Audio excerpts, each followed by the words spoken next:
大家好，我係大美。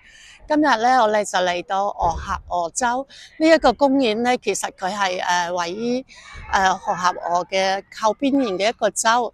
咁一齊入去介紹下呢一隻船究竟入邊係點樣。呢隻船嘅船頭咧，嗰埲橋上去咧，個門咧就關咗嘅，因為咧可能個船頭入邊咧就係啲工作人員嘅辦公室。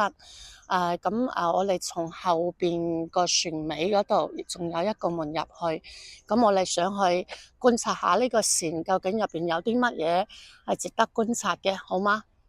跟住我個鏡頭入去睇下。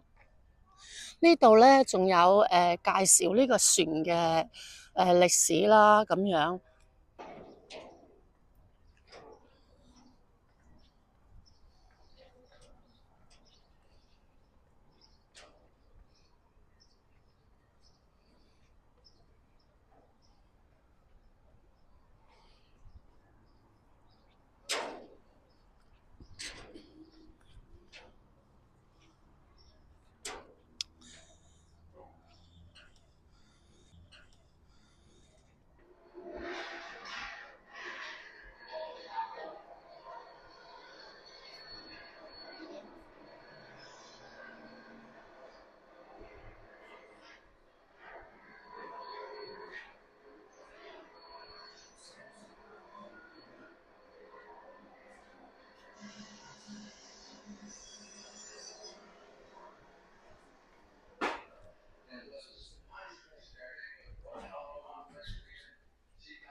3樓啦，咁可以睇到呢一個船嘅整體個船身啦。以前咧佢係放貨櫃嘅，呢個係一隻貨櫃嘅船。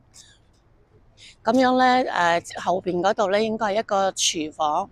而家我位於嗰個位置咧應該係佢嘅辦公室嘅點。咁呢啲一格格咧就係攞嚟放啲貨櫃嘅。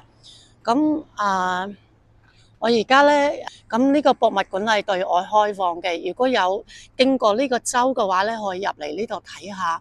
呢個船咧係一個五大洋嘅重要嘅一個大嘅船。